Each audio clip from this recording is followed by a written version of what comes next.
faut également penser au sport et pour cela, comme on a assez peu de terrain dans cette commune, j'ai imaginé et vérifié qu'il était possible et peut-être intelligent de faire un niveau 2 sur le gymnase Kando, plutôt que de consommer les espaces, d'essayer d'optimiser les espaces existants.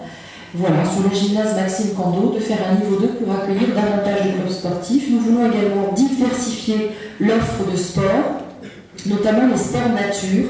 Vence a un capital touristique absolument très important qu'elle peut jouer sur lequel elle peut jouer avec justement le sport nature. Alors on pense au cyclotourisme, on pense évidemment au sport d'escalade. Il faut que l'on ait un lien avec les communes voisines, et notamment celle de Saint-Janet, qui est un spot d'escalade, comme disent les spécialistes, un spot d'escalade incontournable, que des gens du monde entier viennent à Saint-Janet.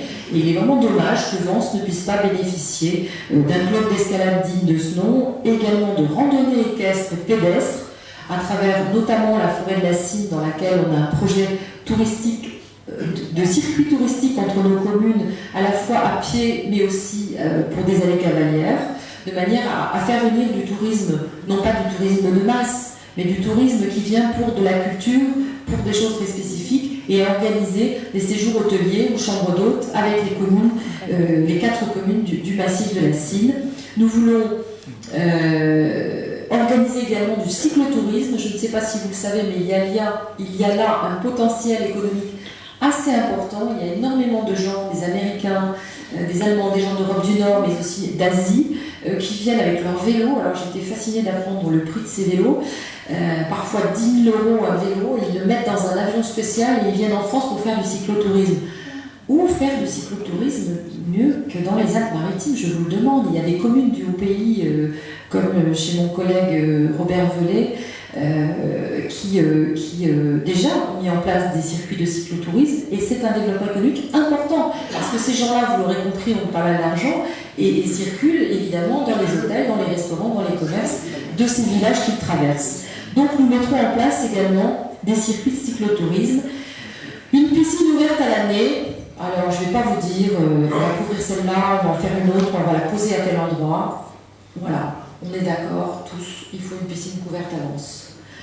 On verra en concertation avec les Vensois quel est le bon endroit et quel est aussi le plus raisonnable financièrement. Ça peut aussi être avec des privés, peut-être, mais en tout cas, on est déterminé à donner à Vence la possibilité de nager toute l'année à nos enfants, mais aussi à nos seniors, parce que il paraît que ça fait beaucoup de bien, que c'est très important.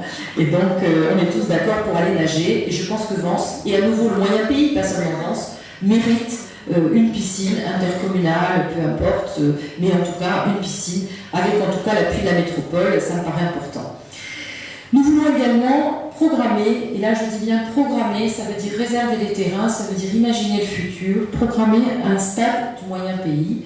Nous avons aujourd'hui un stade qui remplit sa mission de stade. Je ne suis pas experte en football, donc ni dans le reste d'ailleurs, mais je ne vous dirai pas s'il est bien ou pas bien. Je sais qu'il existe, qu'il est important, que les Vensois y sont très attachés. Je sais aussi que Vence et le moyen pays pourraient un jour bénéficier d'un vrai stade, d'un grand stade, avec une piste d'athlétisme, avec quelque chose qui permette à nos enfants et aux moins enfants de fonctionner et de faire du sport dans de bonnes conditions, et aussi d'accueillir quelques compétitions. Donc Vence portera le stade du moyen pays pour nous permettre de rayonner, puisque vous avez compris aussi que notre ambition, c'est de rappeler un petit peu à la métropole et au département que Vence est la capitale du moyen pays. Elle a toujours été et elle doit le redevenir.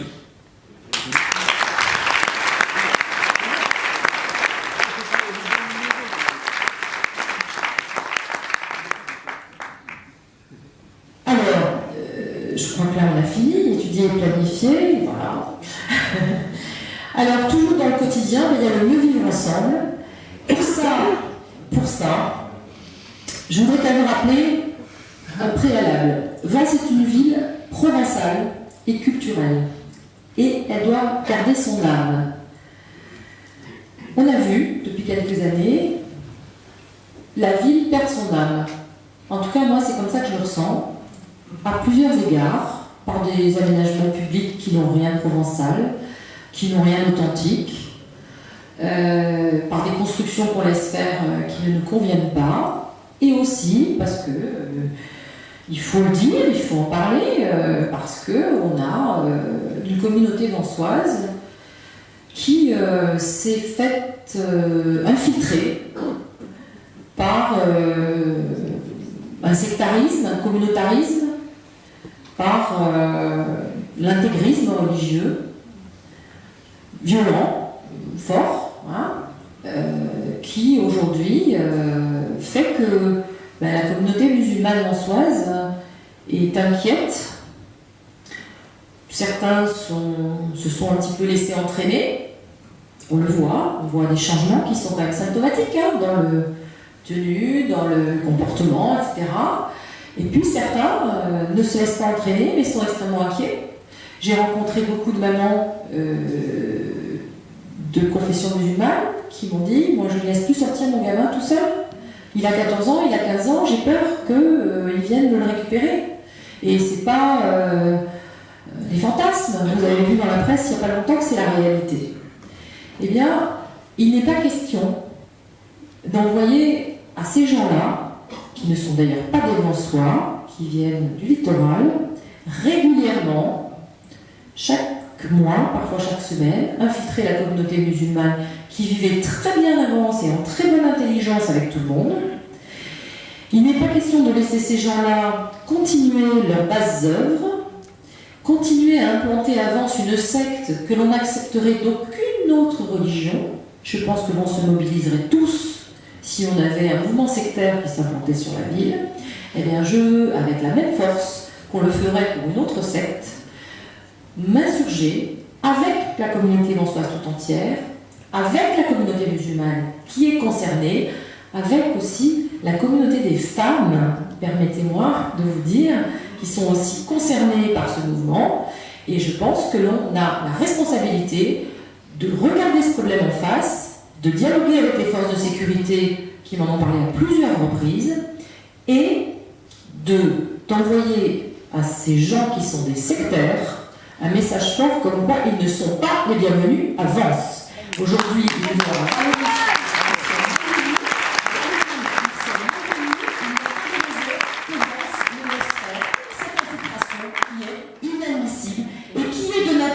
à changer l'ambiance de la ville, à changer le regard des gens sur la ville et à changer l'ambiance entre la communauté musulmane et la communauté vansoise qui, jusqu'à présent, cohabitaient très bien, s'entendaient très bien et qui aujourd'hui commencent petit à petit, de façon comme ça sporadique, mais à se regarder un peu de travers.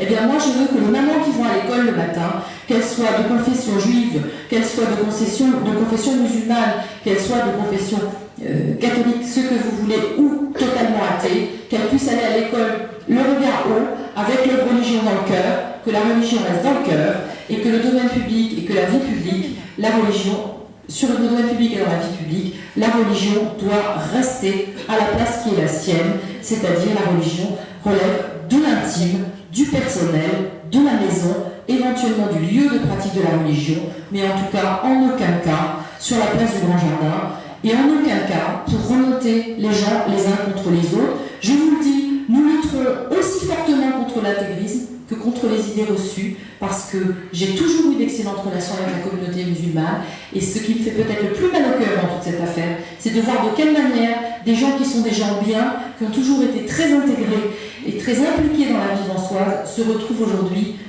stigmatisés, considérés comme étant en rang de la société, parce qu'il y a une poignée d'imbéciles qui viennent essayer de remonter avec des idées sectaires, de remonter la communauté musulmane. Et je ne veux pas que nos enfants, parce que ce sont des enfants vansois, souvent de 3e génération, se retrouvent dans ces milieux dangereux et dans ce milieu sectaire, dans ces combats intégristes. C'est en tout cas une des priorités en termes de sécurité. Nous en avons beaucoup parlé ensemble, tant avec Émilie qu'avec Dominique, qui s'occupera aussi de la sécurité.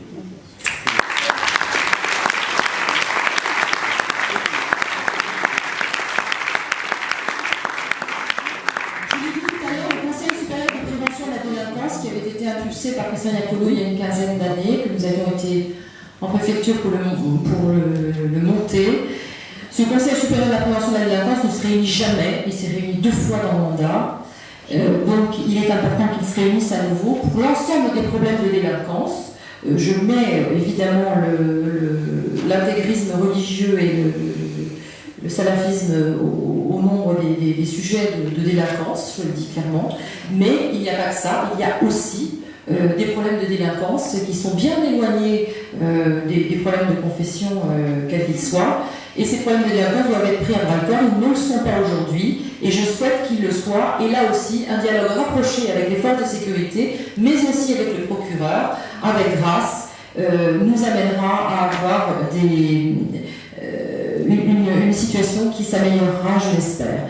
Réduire le bruit, parce que le bruit fait partie des nuisances, réduire également le bruit en ville, tous les bruits, c'est-à-dire aussi bien ceux du quotidien, ceux de la nuit aussi, mais également ceux des manifestations publiques, je pense que beaucoup comprendront. Je voudrais vous parler aussi de l'action sociale et de la santé. Nous voulons regrouper l'ensemble de l'action sociale en un pôle unique pour avoir plus d'efficacité, pour que quand les gens ont un problème social, ils n'aillent pas en mairie alors qu'on leur explique que c'est au CCAS, qu'ils n'aillent pas au CCAS alors qu'on leur explique que si c'est pour le logement c'est en mairie, ou qu'ils n'aillent pas encore à un 3e endroit où on leur explique que c'est pas là. Je pense que le personnel d'accueil doit être formé régulièrement, il doit y avoir un pôle unique avec une sorte de guichet unique, avec une personne qui sache où vous orienter et qu'il y ait le moins de perte de temps possible. Parce que l'action sociale, plus elle est rapide et efficace, plus elle est rapide, plus elle est efficace, parce que quand vous avez un problème social, en général, au bout de très peu de temps, il y en a un deuxième qui vient se greffer, et puis il y en a un troisième. Si on perd son emploi, souvent on perd son logement, souvent on divorce, souvent, etc. Et donc, il faut régler les problèmes sociaux, les prendre très vite, et les prendre à bras-le-corps dès le départ, pour éviter qu'ils ne progressent et qu'ils ne deviennent plus importants. Il y aura également un numéro d'urgence 24 heures sur 24. Alors, je sais qu'il y en a un, mais je sais aussi qu'il ne répond pas. C'est pour ça que je dis qu'il y aura un numéro d'urgence 24 heures sur 24 et que le personnel sera formé, comme je vous l'ai dit. Voilà, je voudrais aussi vous préciser que la commune accompagnera l'organisation de la permanence des soins. Je vous dis juste un mot de ça. Il y a aujourd'hui un problème de garde avec les médecins libéraux. Il y a quelques médecins qui jouent vraiment le jeu, qui font des gardes, et ils sont très peu nombreux. Je crois qu'ils sont 4. D'ailleurs, je veux profiter de les remercier. Nous avons, dans les 2 ans qui viennent, plusieurs praticiens d'Ansois qui partent en retraite. Et je le sais parce que je représente le département à l'Agence régionale de santé à Marseille. Nous avons une pénurie de généralistes à Vence comme ailleurs, plus le pays où les médecins qui prennent leur retraite ne sont pas remplacés. Donc, dans le cours de ce mandat, il y aura un problème d'urgence médicale, il y aura un problème de médecine libérale à Vence. Donc, comme on ne peut pas fabriquer plus de médecins que la faculté n'accepte d'en produire chaque année, c'est-à-dire à peu près, je crois, 120 ou quelque chose de cet ordre-là dans les Alpes-Maritimes, eh bien, il va falloir s'organiser. Cette organisation, elle passera par les infirmières, par les aides-soignantes, par les sages-femmes, mais également par, bien sûr, les quelques médecins généralistes qui seront là, qui voudront bien assurer les gardes. Donc il y a plusieurs solutions, je ne vais pas les développer là, il y a plusieurs solutions, mais les collectivités commencent à avoir le droit d'accompagner la médecine libérale pour favoriser le tour de garde, pour favoriser peut-être un regroupement de médecins dans lequel il y aurait plusieurs praticiens, médecins ou autres, qui puissent intervenir. Donc c'est un problème que nous n'avons pas occulté. Il y a un autre problème que je ne voulais pas occulter, c'est celui de l'isolement. Nous voudrions rompre l'isolement. Il y a, je vous l'ai dit, avance beaucoup de personnes âgées qui sont venues ici puis qui finalement ont perdu leur conjoint, dont les enfants sont loin et qui vivent quand même véritablement dans l'isolement. Chaque fois qu'on approche cette question, je vous assure qu'on est surpris du nombre de gens qui vivent, y compris parfois avec des toutes petites retraites en dessous du seuil de pauvreté, mais parfois simplement sans problème financier, mais avec tout simplement l'isolement. Et nous voulons faire quelque chose pour rompre cet isolement. Nous voulons remettre du lien, créer une association interâge d'aide aux familles, pas qu'aux familles d'ailleurs, aussi aux entreprises, parce qu'il y a même quelques seniors qui pourraient très utilement donner des conseils ou apporter une aide aux entreprises, mais également aux familles. Il y a des familles monoparentales souvent qui ont des difficultés pour garder leurs enfants à la sortie du travail, avant la sortie du travail, à la sortie de l'école. Et cette association d'aide aux familles nous paraît une bonne idée pour bien que tout le monde s'y retrouve et donner un petit coup de pouce aussi à ceux qui sont ici et qui sont tout seuls. Nous voulons aussi accompagner le maintien à domicile des personnes âgées. Je vous le développerai dans un autre lieu qu'ici. Nous avons, au Conseil général, on vient de le voter, mis en place un très gros plan pour financer et accompagner dans l'aide technique la rénovation des appartements pour que ces appartements soient accessibles à des personnes qui perdent un peu de leur indépendance. Et notamment si on ne veut pas tous finir en maison de retraite, et je doute qu'on ait tous le moyen de finir nos jours dans les maisons de retraite dont les tarifs, vous le savez, sont extrêmement élevés, et pour cause, les normes sont extrêmement élevées. Donc nous avons besoin de prévoir et d'organiser le maintien à domicile. Qui dit maintien à domicile dit bien sûr aussi aménagement de l'espace public, parce que c'est pas la peine que vous restiez dans votre appartement. Si vous devez rester tout seul sans en bouger, il vaut mieux à ce moment-là être en maison de retraite. Donc si vous êtes tout seul dans votre appartement, il faut que vous puissiez en sortir pour aller acheter le pain, avoir un contact avec quelqu'un. Je pense que l'on peut aussi imaginer de mettre en place un restaurant pour les personnes âgées, un restaurant des seniors qui pourrait parfaitement se tenir dans l'une des maisons de retraite, de manière à ce que les personnes qui ne se font pas à manger ou qui n'ont pas envie de manger parce qu'elles sont seules puissent aller dans ce restaurant. On prend le repas en commun. Ça existe à Cannes-sur-Mer et partout. Il n'y a pas de raison qu'on ne le fasse pas à avance. Le deuxième évidemment, point, le premier était très important. Le deuxième point, c'est celui de l'attractivité de la ville. Je vous le disais tout à l'heure, je trouve que Vence a un peu perdu de son âme. Je ne voudrais pas que ça continue à se banaliser et à devenir comme un petit peu n'importe quelle ville, peut être gentil avec les voisins, mais enfin n'importe quelle autre ville, j'allais citer des noms, je ne vais rien dire.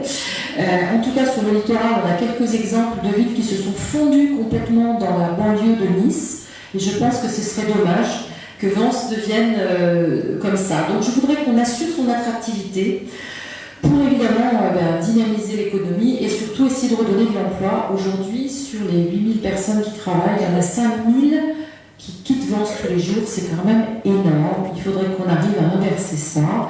Et pour ça, il faut créer de l'emploi. Donc, la méthode, la première chose que l'on fera, dès qu'on sera élu, c'est de créer un conseil économique avec les acteurs locaux. Un conseil économique, tout simplement, avec les gens dont l'économie est le quotidien, qu'ils soient commerçants, qu'ils soient artisans, qu'ils soient médecins, ou qu'ils soient chefs d'entreprise.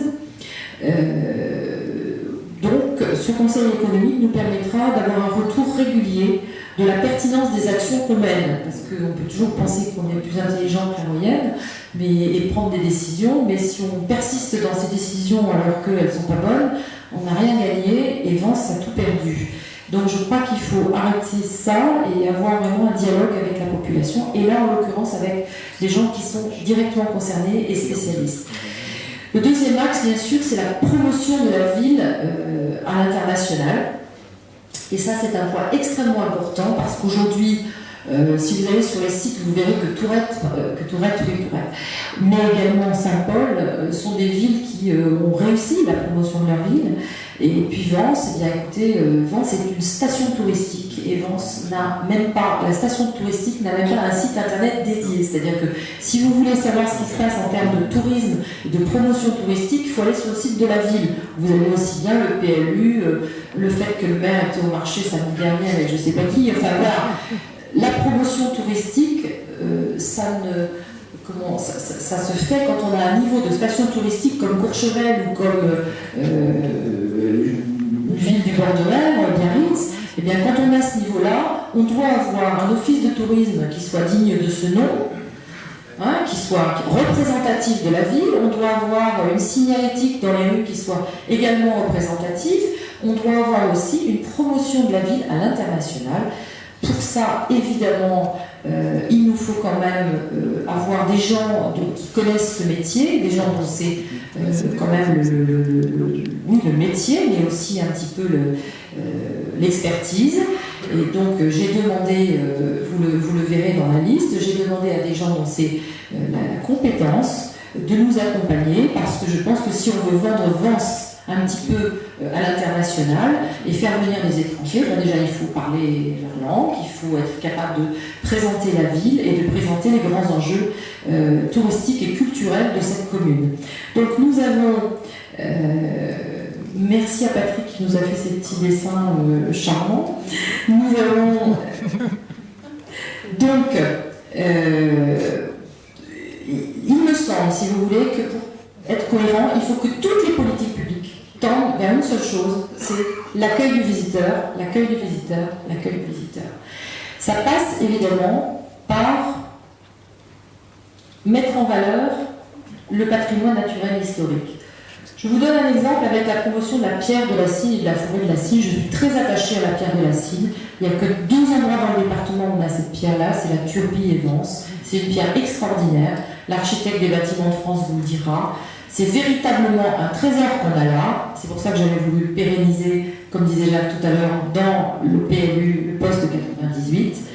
Et il y a là un artisanat d'art, un savoir-faire que personne ne connaît, à part les François, que personne ne connaît, dont personne ne fait la promotion, finalement, au niveau municipal, et ça me paraît quand même très important que l'on puisse faire la promotion, que la ville s'approprie un petit peu la fierté de cette pierre de la Cine et puisse accompagner les gens qui la travaillent pour une promotion.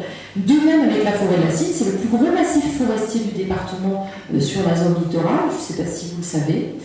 De la même manière, nous avons des sentiers et des rivières qui sont une vraie richesse. Nous voulons les promouvoir, les remettre en valeur et les remettre au cœur de la ville, comme j'avais commencé à le faire quand j'étais adjointe à l'environnement avec la Lubiane, à 2 ou 3 reprises avec les associations et les services de la ville. Il faut également réhabiliter, bien sûr, les éléments du patrimoine.